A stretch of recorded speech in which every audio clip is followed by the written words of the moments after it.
Okay, I'm just out here goofing off, trying to make a few videos. I just did one on carb tuning and repainting my screwed up rocker boxes again, which actually look pretty decent now.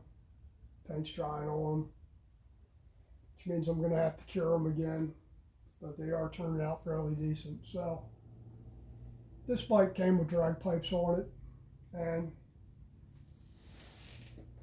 for most street bikes, I don't recommend drag pipes. They really do kill the power somewhat below probably 3,500, 4,000 RPM. Under that, they're pretty doggy. Almost every bike I'd recommend 2-into-1 pipe, a well-designed 2-into-1 pipe.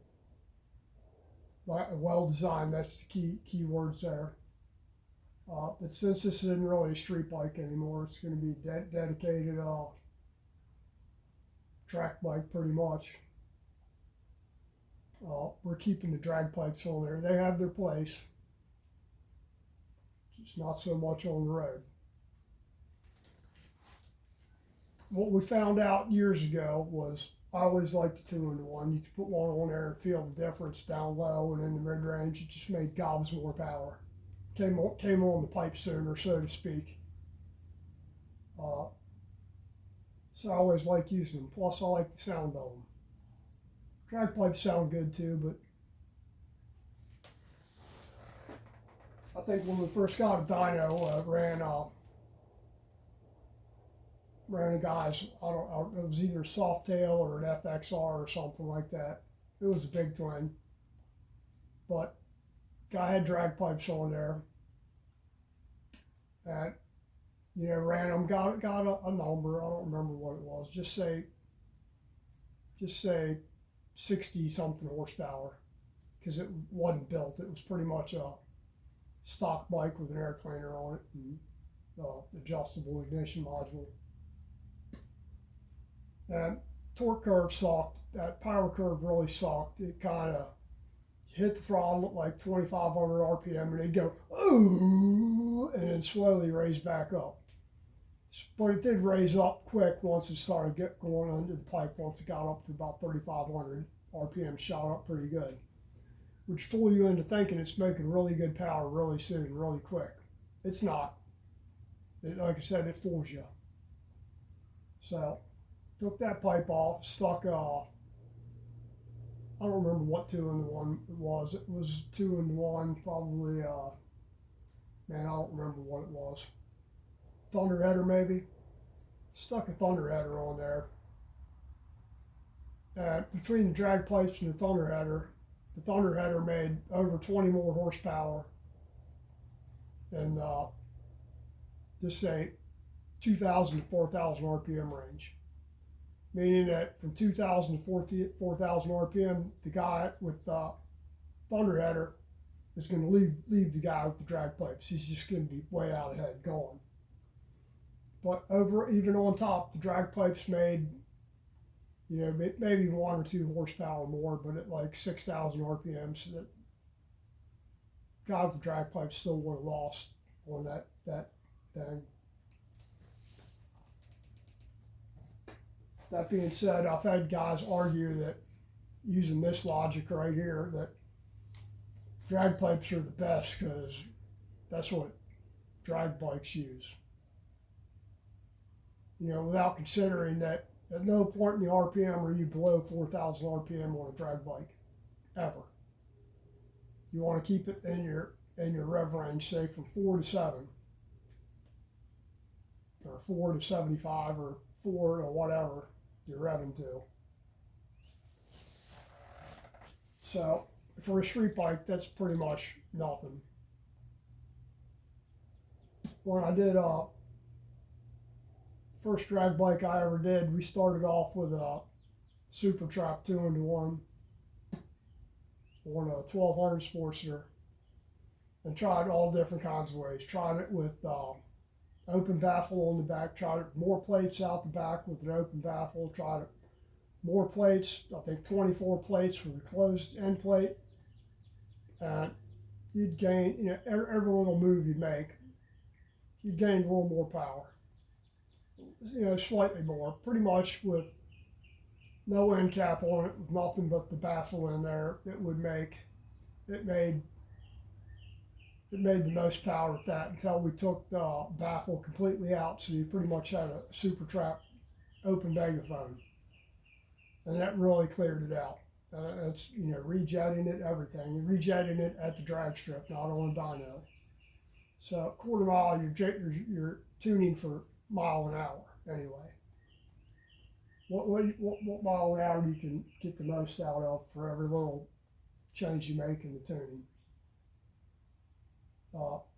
Ended up putting drag pipes back on there. An old crusty set of drag pipes, which were I think 40 inches, and put those on there. And they did slightly better than Super Trap did, and any combination on the Super Trap they did better. But took my handy dandy pipe cutter with me to the drag strip, and would cut an inch off of each pipe at a time until it ended up cutting exactly 6 inches off of them, or actually slightly more than 6 inches. Because it ended up measuring from the valve stem of the exhaust valve to the end of the pipe was 34 inches. So basically ended up with a 32-inch drag pipe, I think. At, just figuring shit, we got enough crusty drag pipes back at the shop, so if we need to go backwards, we could just stuck another set of pipes on there and add an inch to them, or cut them down 1 less inch and try that. But it ended up, and that was calculated mathematically for the length of the pipe to from the head of the exhaust valve to the end of the pipe. We figured that pipe length should have been 34 inches altogether. So we didn't just cut it off at exactly 34 inches to begin with for the length. Cut it off about an inch at a time, just to see what difference it made, just as an experiment. And ended up doing that, and I think the best time we ever ran on that bike was 11:03 in the quarter. And that was a fairly stock bike. Didn't have high compression pistons. Had stock pistons in it. Stock 1200 pistons. That was a stock set of cylinder heads, unported. You can't say they were completely stock because I didn't mill them 40,000s. So it added slightly more compression to it. And, mess around with timing and all that, and rolled off in 11:03, 11:02, 11:01, just right at the 10-second margin, which was, I thought that was fairly decent for a bike with hardly any work done to it. It was 80. To begin with, it was an '87 1100 that was a repo bike that was given to us by the owner of the dealership. Not given, leased, borrowed, really, with no budget for doing anything on the bike other than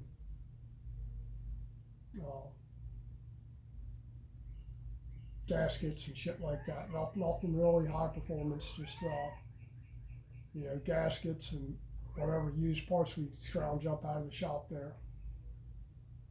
So for being right at the edge of 10 seconds, you learn a lot when you don't have a budget about tuning.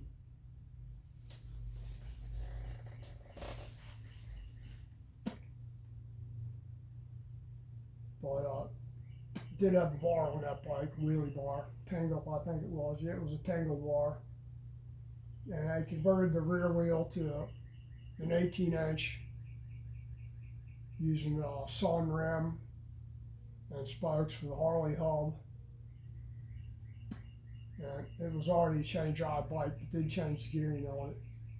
And I can't remember exactly what the gearing was. I want to say it was 19 and a 48 or 49 maybe, something like that. So the thing took off really well. I can't remember what the 60 foots were, but they were incredible.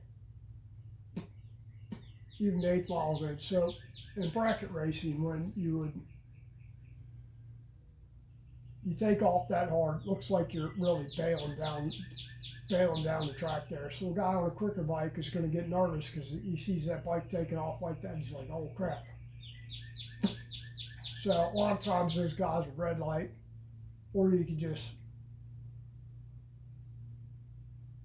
get down towards the end of the track and make them run out of their time, because they wouldn't try to get past you till the end of the track, and they're bailing hard. So say you were on racing with a guy with like just say something like a GSXR 1100 or something that's running 1020s, 1030s, something like that. So you take off and it looks like you're bailing down the track because you're 60 foot. 8th mile times are great. Just say 60 foot and 330 foot times are great. And even your 8th mile was pretty damn good. And I can't remember what the 60 foots were. I can't remember what the 8th mile was or the 330s. I know they were pretty good though. But you have to realize that was 1991, 92 maybe. No, it was 91. Because I started road racing in 92, or getting ready to road race in 92. But bike ran good without having a bunch of work done to it, other than, frying the clutches due to the crappy AP Lockheed clutch that came in those 86 to 90 Sportsters. And taking out the main drive gear on the transmission there a couple of times before we actually got it. Ended up putting Andrew's gear cluster in for the main drive gear, and I think 3rd gear, 4th gear was where it was screwing up at. But after fixing the clutch and transmission, it was pretty damn consistent. So we'll see what happens with this thing. I'm not putting a lot of money into this thing. It already had a set of cams in it, not great ones, but basically at first stage, Andrew's bolt-in cams and N4s in here, with trying to get the compression up slightly, or at least tune it some. And I'm using a stock carburetor on here, probably with a velocity stack. Not probably, I'm using a velocity stack. And ignition system on this thing. Now,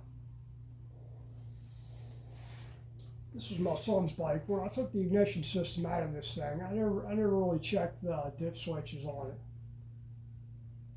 But once I did check them, they were all set on curve 4. And the rev limit was always set to 5,500.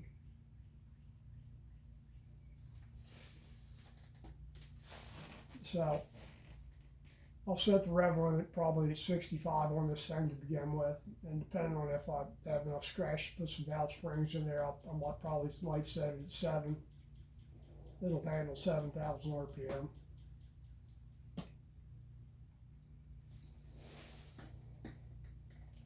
But we'll see from there. I think my gasket kit's supposed to be here tonight with my